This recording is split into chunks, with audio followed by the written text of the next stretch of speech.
የትንሣኤ አካል ደስ የሚልህ አጥንትና ስጋ ስለሆነ ከፈለገ ይበላል፣ ከፈለገ ለዘላለም አይበላም። ይህ የሚሞተው የማይሞተው ድንጋዩ እንደተገጠመ እሱ ከውስጥ ወጣ። ስትነካው አጥንትና ስጋ ነው፣ ይነካል። ፈርተውም ፊታቸውን ወደ ምድር አቀርቅረው ሳሉ እንዲህ አሏቸው፣ ሕያውን ከሙታን መካከል ስለምን ትፈልጋላችሁ? ይህ አሽሙር ደስ ይለኛል እኔ። እሺ ተነስቷል እንጂ በዚህ የለም። ዋው! ይኸውላችሁ እችን መልእክቱ ሴቶቹ ናቸው።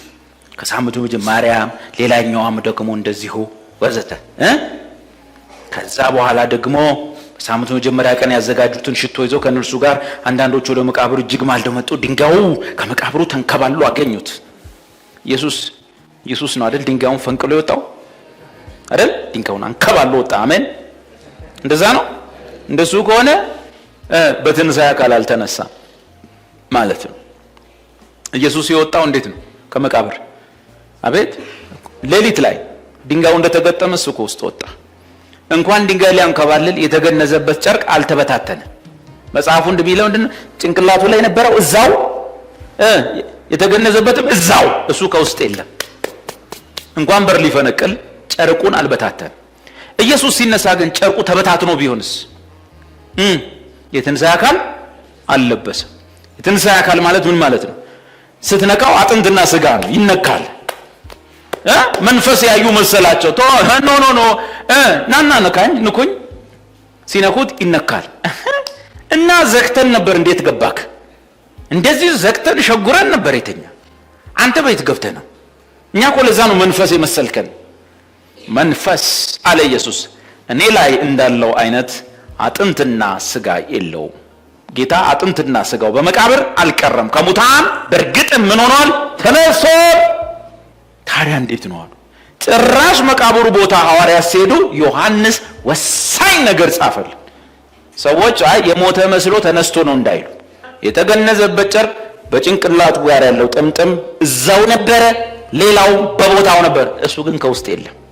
ስለዚህ በትንሣኤ አካል ተነስቷል።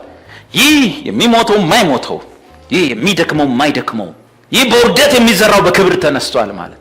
የትንሣኤ አካል ደስ የሚልህ አጥንትና ስጋ ስለሆነ ከፈለገ ይበላል፣ ከፈለገ ለዘላለም አይበላም። ኢየሱስ ከተነሳ በኋላ መንፈስ አለመሆኑን ያረጋገጠበት አንዱ ነገር በፊታቸውም በላ። ጌታ ይመስገን። ይኸው ደግሞ እስካሁን በልቶ አያውቅም። ደስ አይልም? ያ ብቻ አይደለም። የትንሣኤ አካል አጥንት ነው፣ ስጋ ነው። የሚገርም እኮ ነው። ስትነካው ይነካል። ግን በዚህ ፑልፊት መሃል አልፈ መሄድ ትችላለህ። ፑልፊቱ ሳይወድቅ እዛ ጋር ትገኛለህ።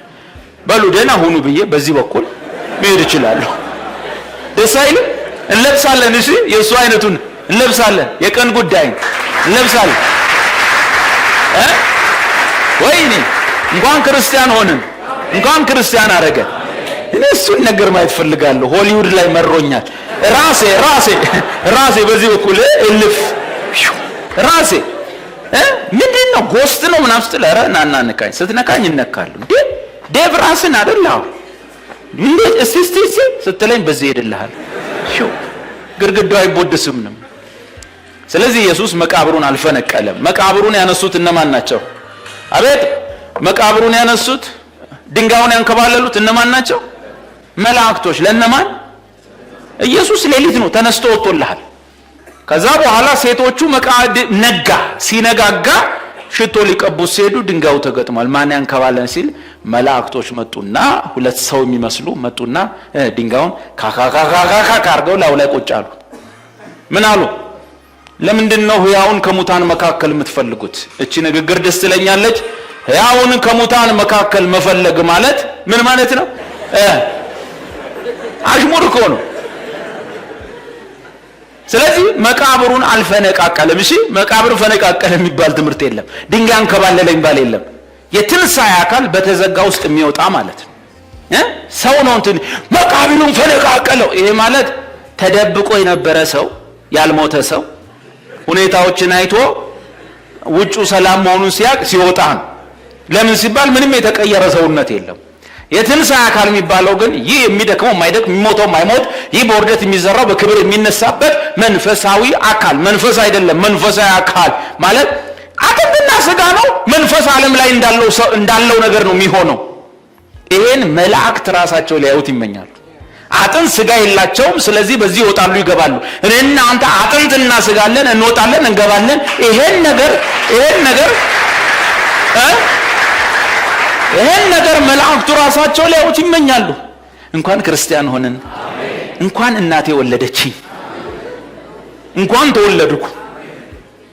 ውለዱ፣ እሺ ውለዱና ይሄን ትምህርት አስተምሩ ለልጃችሁ። እውነት ምቀኛ ነው ብቻው የሚሞት። እንደዚህ እኮ ነው የምንሆነው። እንደዚህ ነው የምትሆኑት። የኔ ጌታ እና አሽሙር ስሙልኝ። እዛ አካባቢ ላይ የነ ዳዊት መቃብር አለ፣ የአባቶች መቃብር አለ፣ የነቢያት መቃብር አለ። ኢየሱስም ሁሌ በዛ ሲያልፍ አይሁዶች አንድ ስራ ላይ ቢዚ ሆኖ ነው የሚያቸው። እዛው ሰፈር ላይ የነቢያቱን መቃብር ሁሌ ያስውባሉ፣ አትክልቱን ይኮተኩታሉ፣ አበባውን ያጸዳሉ። እርቷቸዋል። ቀለም ይቀባሉ። በተለይ ነጭ ቀለም ሲቀቡ ነው የሚሉ አይሁዶች። ኢየሱስ በዛ ያለፈ አባቶቻችሁ ነቢያቱን ገደሉ፣ እናንተ መቃብሩን ደግሞ ቀለም ተቀባላችሁ አይደል? አዎ፣ ከባድ ቦምብ የሆነ ንግግር ነው። ያውጣል። አባቴ የገደለውን ሰውዬ ነው ሐውልቱ የምትሰራው። ቀጥሎም እንደሆነ ታውቃላችሁ፣ ነገም እኔን ትገላላችሁ። ነቢያትን ላከ፣ ገደሏቸው። መጨረሻ ልጁን ላከ አይደል ያለው? ነቢያቱን ላከባቸው፣ ገደሏቸው። መጨረሻ ድንገት ልጄን ካፈሩት ብሎ ያፍሩታል ብሎ ልጁን ላከ። ልጁን እንደውም ይሄ አይደል እንደ ወራሹ ብለው ገደሉት ብሎ ነገራቸው። በቃ ጥርሳቸውን አፋጩበት። እነዚህ ነቢያት ናቸው፣ አንተ ልጅ ነኝ እያልከን ጥሩ ነው እንዳልከው ነው የምናደርገው እያሉ ያስቡ ነበር። እና በዚያው መቃብር መካከል ላይ ሴቶቹ ሄደው ሲያዩ ነቢያት መቃብራቸው በሚጸዳበት፣ አባቶች ሐውልታቸው ቀለም በሚቀባበት በአትክልት ስፍራ ነው። ያምራል፣ ውብ ስፍራ ነው፣ ያስውቡታል። መልአኩ መጣና ሕያውን ከሙታን መካከል ስለምን ትፈልጉታላችሁ? ምን ማለት ነው? አባቶቻችሁ ሁሉ በመቃብር ቀርተዋል፣ ነቢያትም በመቃብር ቀርተዋል። እሱ እንደነሱ አይደለም። እንደነ አብርሃም አባቶች እንደነ ኢሳያስ ነቢይ ከሚባሉት አንዱ አይደለም። እሱ በዚያ መሃል የለም። ኢየሱስ ከሙታን መነሳቱ ከነ አብርሃም በላይ መሆኑ ማረጋገጫ ነው። ከነ ኢሳያስ ኤርሚያስ በሙሉ በላይ መሆኑ ማረጋገጫ ነው። ኢየሱስ ከሙታን ተነስቷል እና በሞቱት የእምነት አባቶች መካከል የዚህን ቆንጆ ትርጉም እኔ ተረጎምኩላችሁም ጴጥሮስ ሲተረጎመው ስሙ ሐዋርያት ሥራ መጽሐፍ ላይ እንደዚህ አለ።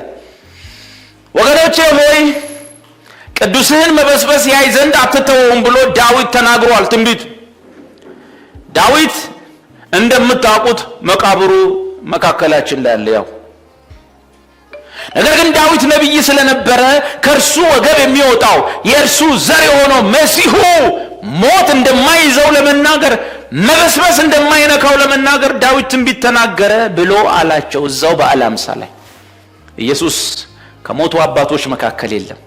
ኢየሱስ እና አብርሃም መቃብር ውስጥ ባለጠጎቹም መቃብር ጋር ከነቢያቱም ጎን የለም። ኢሳያስን መቃብር መጎብኘት ይቻላል። የሙሴን የተቀበረበትን ተራራ ከሩቅ በመጠቆም እዛ ጋር ነው የተቀበረው ማለት ይቻላል። የእግዚአብሔር መልአክ ሲቀብረው ያየው የለም። መልአክ የቀበረው ይመስላል ሙሴን እና ሁሉም መቃብራቸው በምድር ላይ ነው። ኢየሱስን ግን ምን ብለህ ታስጎበኛለህ? ስታስጎበኝ ግልጽ ነው እንግዲህ ኢየሱስ እዚህ ጋር ነበር የተቀበረው። ያው እዚህ ጋር እንደምታዩት እዚህ ላይ ነበረ ያስቀመጡት። ከሞተ በኋላ እንደምታዩት ያው እዚህ ጋር አሁን የለም፣ ክፍት ነው። እሱ እዚህ ካረጉት ከ3 ቀን በኋላ ተነስቶ ከዚህ ወጥቷል እና የለም። እዚህ ጋር ግን የምታዩት የኢሳያስ እንትን ነው። እዚህ ስር አጽሙ አለ። እዚህ ጋር ደግሞ ዳዊት ነው። ዳዊት አጽሙ እዚህ ስር ነው ያለው። እዛ ጋር የምታዩት የዳዊት ልጅ አቤሴሎም መቃብር ነው። ፎቶ ማንሳት ትችላላችሁ። አጽሙ እዛው ነው ምናምን። እዚህ ጋር ግን እንደምታዩት ኢየሱስ የለም። ኢየሱስ የለም። ያም ለምን ታውቃለህ? ለኔና ለእናንተ ድፍረት ይሰጠናል። እሺ የሁሉም መቃብር አለ። የሁሉም ጋውታማ ቡዳ መቃብሩ አለ፣ ኮንፊሽየስ መቃብሩ አለ፣ እንትና መቃብሩ እዛ፣ ሁሉም መቃብራቸው እዚህ አለ። ኢየሱስ መቃብሩ አለ፣ እሱ የለም። ደስ ይላችኋል? በክርስትናችሁ ደስ ብሏችኋል? ትንሳኤው መልካም አይደለምን? ትንሳኤው ወኔ አይሰጠንምን?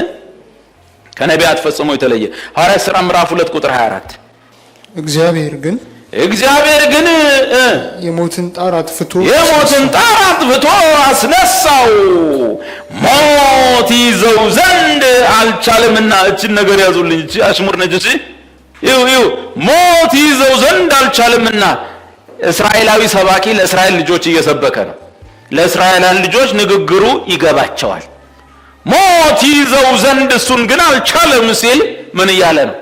እናንተ የምታመሰግኗቸው፣ የምታሞግሷቸው፣ የምትኮሩባቸው እነ አብርሃም እነ ሙሴ ምን ይዟቸዋል? ሞት ይዟቸዋል። እኛ ኢትዮጵያዊ ስለሆንን ለኛ ስለሚሰበክ ሞት ሊይዘው አልቻለም እሱን ግን ሲባል ምንም አይመስልንም።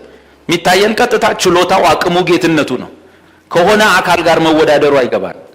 ጴጥሮስ በሚሰብክበት ማህበረሰብ ውስጥ ግን ነገርየው ከባድ እና ምን ልትላስበን ማለት ስለ ሙሴ ምን ልትላስበ ነው? ስለ አብርሃም፣ ስለ ይስሐቅ፣ ስለ ያዕቆብ ምን ለመናገር ፈልገ ነው? ሞት ሊይዘው አይችልም ያልከው ስለ እነሱን ምን ለማለት ፈልገ ነው? አባቶቻችንን ምን ልትል ፈልገ ነው? ነቢያቶቻችንን ይሄ ሁሉ ሐውልትና መቃብር ያለ ስለ እነሱ ምን ልትል ፈልገ ነው? ከባድ ነው። ዱላ ቡጢ ነው የሚያመጣው። እኛ ምንም አይመስለንም። ሞት ጌታን ሊይዘው አልቻለም ሲባል አሜን የስ ለምን ታውቃላችሁ?